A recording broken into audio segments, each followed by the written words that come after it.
Hindi ka nag-exercise para maging healthy. Nag-exercise ka para maging fit ka.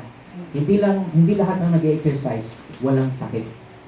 Karamihan sa nag-exercise may sakit. To be fit, pero may sakit.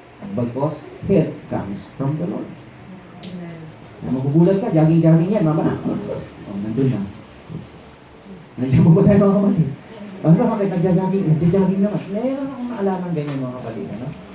Na nagja-jogging, kompleto siya, tapos mamaya inatake.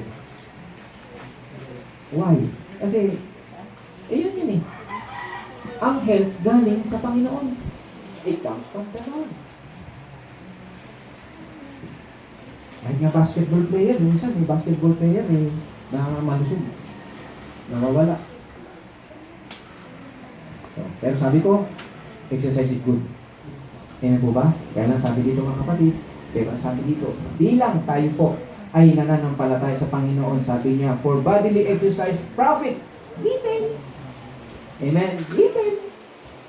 But godliness is profitable for all things, having promise of the life that now is and of that which is to come. Maging sa mga darating ay magpa-profit. Ano ba yan? Verse 8 ba yan? Verse 8 po. Sige. Pakibasa. Sapagkat sa pagsasanay ng katawan ay may kaunting pakinabang. Kaunting pakinabang. Ngunit ang kabanalan sa lahat ng mga bagay ay pinakikinabangan na may pangako sa buhay nito at Ngunit sa ang alin ang Ngunit ang kabanalan sa lahat ng mga bagay ay godliness. pinakikinabangan. Godliness. Diba? Yung to exercise godliness. Ano itong exercise godliness? Praying tongues. You're exercising. Katulad nito, alam nyo, makinig tayo mga kapatid, hindi ito kaagad na katulad sa akin na naririnig nyo na parang fluent yung yung English sa kanil. Dapat kagaya, hindi yung gano'n mga kapatid, nagagayahin nyo lang yung ko. Bibigyan kayo ng inyo. Kaya, ang praying tongues sa atin, ng mga bago pa lang na tumatanggap sa Panginoon mga kapatid, just like the baby. Yung baby, na parang yung parang baba, mama, dada. Di ba ganyan siya, di ba? Tapos, na-awkward siya kasi baby pa siya. Pero, when you continue in the Lord, mga kapatid, pray in tongues, you continue, ang Holy Spirit din mismo ang tutulong sa'yo to grow in that faith by believing. Ano po? Katulad ko sa akin, matagal na po akong na hinihingi yan sa Panginoon. Yung pa na nagtatambling-tambling pa ako mga kapatid. Tumambling din ako doon mga kapatid, pero talagang tambling-tambling. Oh.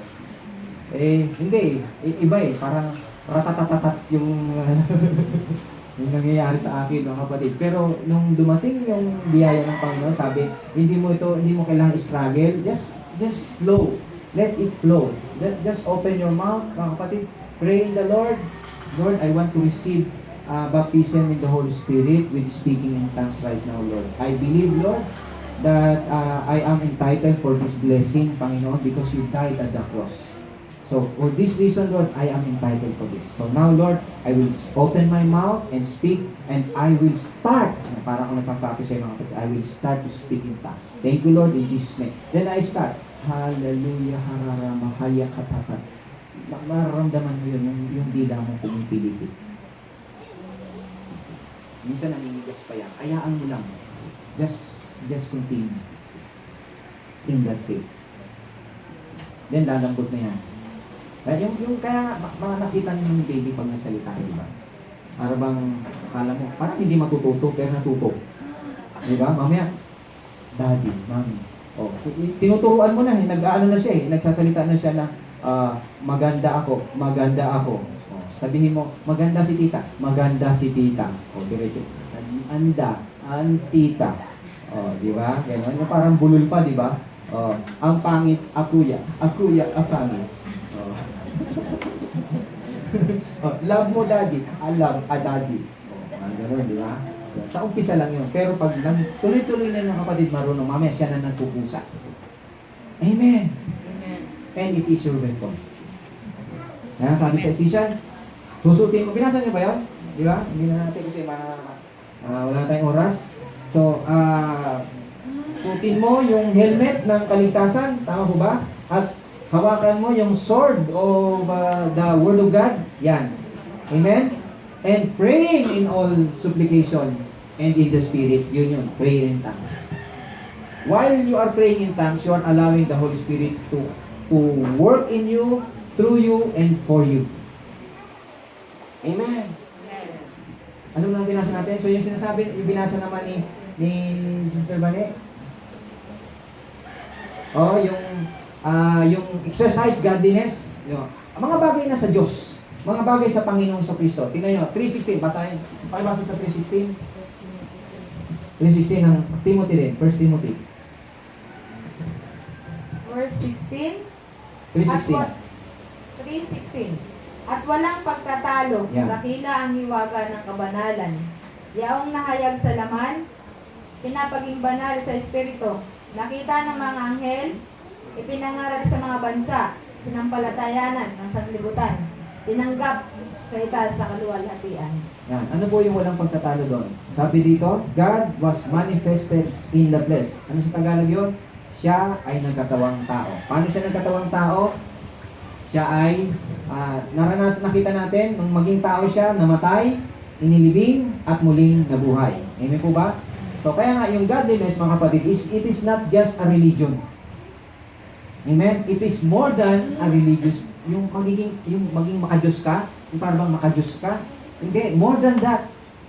It is a vital union with God. Yung kapangyarihan niya ng vital union, meron ka ng union sa Panginoon. Kasama mo lagi ang Panginoon. May union ka sa Panginoon. Amen. Kaya nga mas gugustuhin mo lagi kung tutusin nga. Tingnan nyo. Dati noon mga kapatid, hindi ako sanay mag-solo. Mag-solo. Parang gusto ko lagi may kasama. Ako kahit sa bahay ngayon, kaya akong mag-stay sa bahay mag-isa. Wala akong kausap. Ganyan pa siguro pa. Hindi. Mas gusto ko yung, kasi nakakapag-communicate ako sa Panginoon ng maayos eh. Ibang peace, walang ingay. Nakuha niyo ba mga kapatid? Yung iba, tingnan nyo, yung iba mga kapatid, kumbaga, kailangan may kaibigan, kailangan may kausap. Sometimes may ganun, pero mararamdaman mo minsan, kahit nagsusulo ka, hindi ka nag-iisa. Hindi ka nalulungkot. Bakit? Kasama mo ang Panginoon. You pray in tongues, siya larang kanta.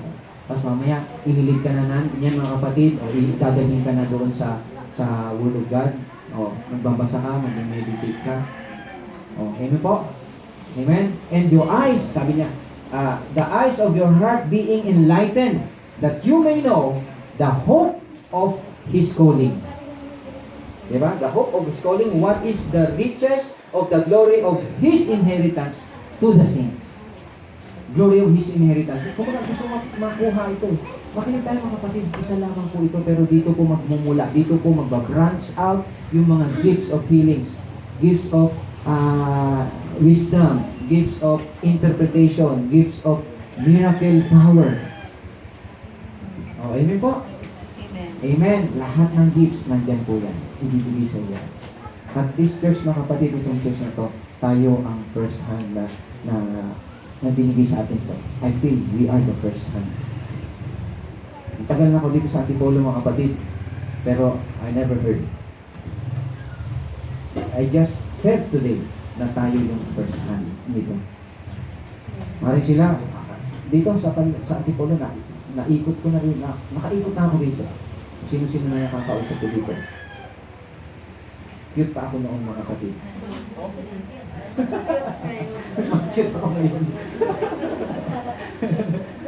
Pupunta lang ako na pasorosol niya doon sa bahay nila doon, sa lugar nila doon. Tapos nakikita ko yung mga churches dyan, yung mga anata, yung mga nandyan. Oo. Tapos naririnig kung ano naririnig ko, pero this time, iba. Kaya nga, alam nyo, it is a prophecy for this church. I was just reminded mga kapatid na sinabi ko, please, hindi tayo nagpapadami ng tao. Ang Diyos ang magdadagdag ng ililigtas. Hindi tayo. By the grace of God, mga kapatid, many will come. And this church will multiply. The Lord will multiply this church. Amen. Amen. Hindi natin kailangan hanapin. Ang Diyos ang maghahanap para sa atin. Pero tayo, nais ng Panginoon, tanggapin natin. So, sabi nga dito, di ba? Sabi dun sa 9, di ba? Verse 9, yung 1 Timothy, yung acceptance, tanggapin natin to, godliness. Amen? O, last verse mga kapatid. At tayo magpe-pray na mga kapatid. 11, Luke 11, verse 11 to 13. Basahin nyo lang muna yung first. 11. Sige. Verse 11.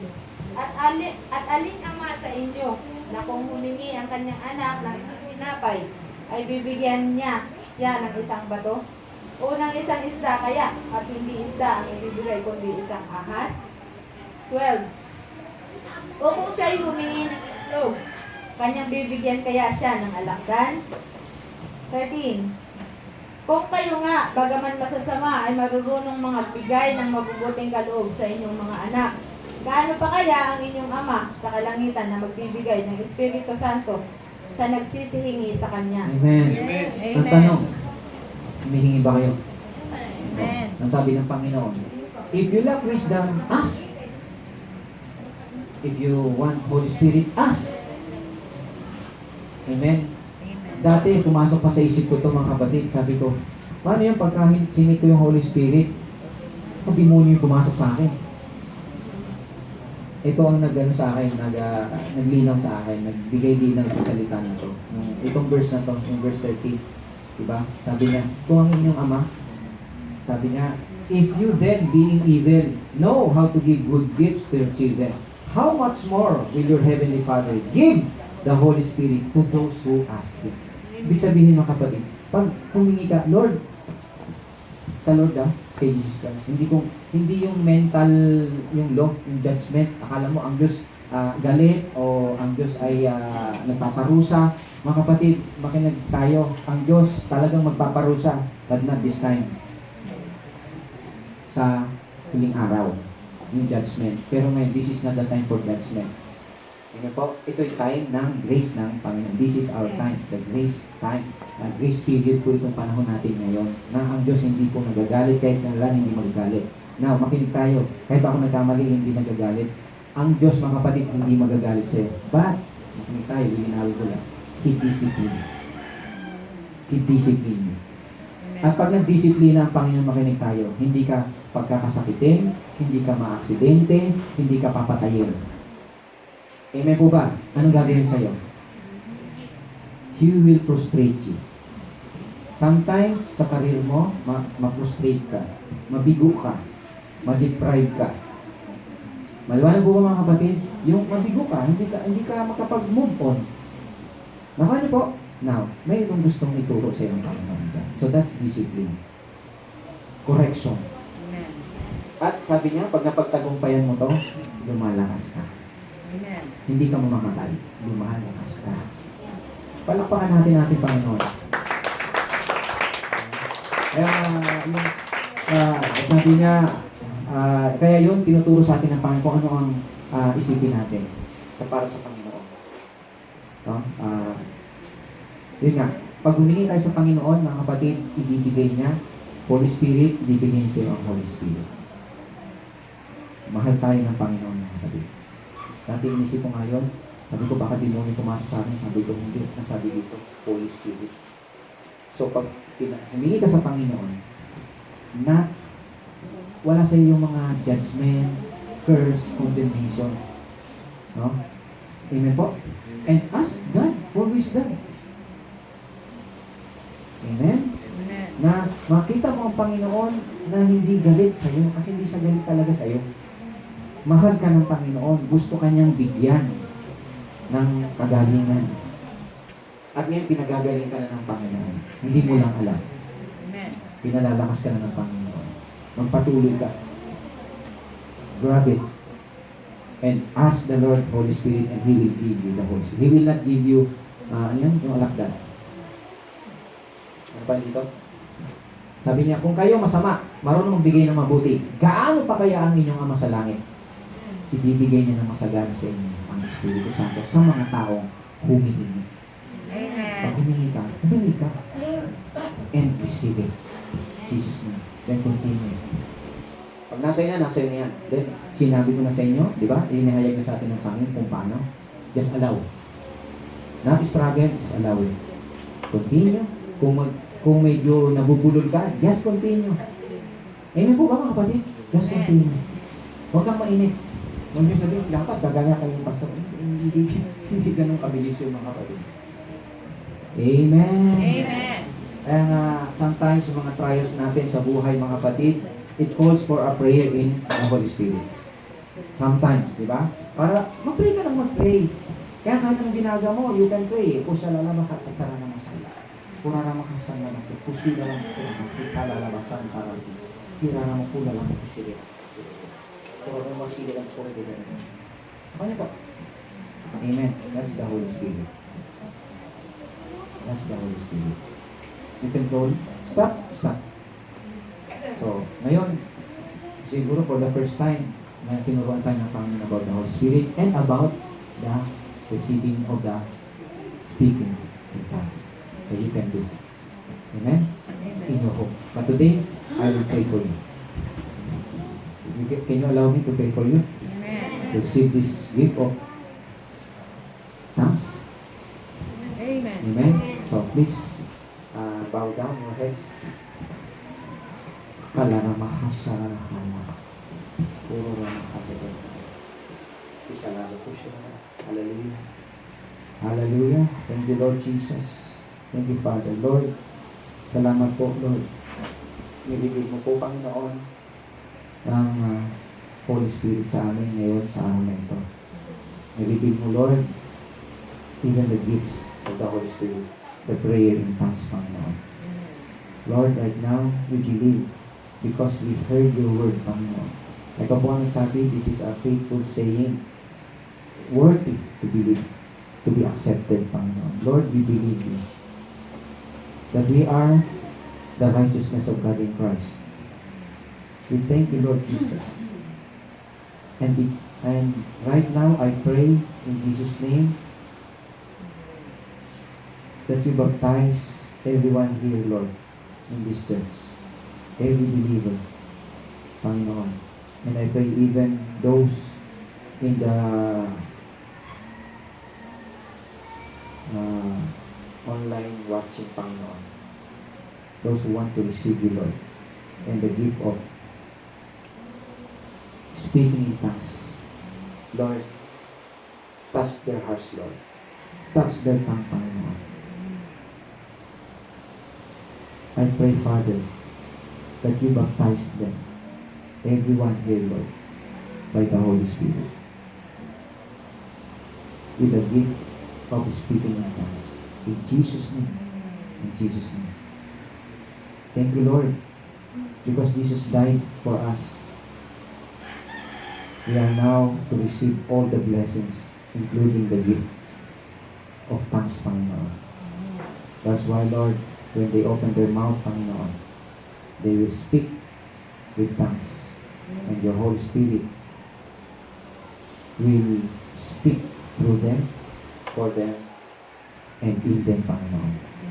And the Holy Spirit will be in them forever. In Jesus' name. Thank you, Lord. We receive it right now in this church, Panginoon. Baptize everyone here in this church, Panginoon. Cover them by the blood of Jesus, that no one can touch them, but the Holy Spirit will indwell in them. And allow them to speak with tongues, Lord. In Jesus' name. I believe and I receive it right now. In Jesus' name. In Jesus' name. Say amen. Amen. Receive it and start saying, start speaking. Open your mouth and speak right now. Pura Rama Santa Kala. Kira Rama Santa Kala. Kira Rama Santa Kala. Pura Rama Kala Kapitan. Isya Rama Kupo Kila. In Jesus' name. In Jesus' name. Amen. Amen. Thank you, Lord. Thank you, Jesus. Tinanggapin ng mga kapatid yan. So, even at home, you can develop it. Amen? Gawin nyo yan plainly Don't be conscious of yourself. Just let it speak. Open your mouth and then let it speak. Makinig tayo. He will not speak until you speak. Andiyan po ba tayo? If nakaganyan ka lang, walang magsasalita. If you will wait, mga kapatid, na hindi talaga. Open your mouth and begin, start, speak with other tongues. Not your common language. Hindi yung Tagalog, English, hindi. Kaya lalakarakata. Kaya nakakata. Puro rin yung nakakata. Amen. Ulitin ko. Kung nakaganyan bibig natin, hindi mo sasalita. Open, you will open. Speak, you will speak. Nakuha niyo po ba? Siya ang magbibigay ng utterance. Hindi ikaw. Hindi mo isipin na, sasabihin ko ganito. Hindi mo isipin yun. Just speak. And He will give you utterance. He is giving the utterance. Kailangan mo kung saan yung tatanong naman. Amen? Amen.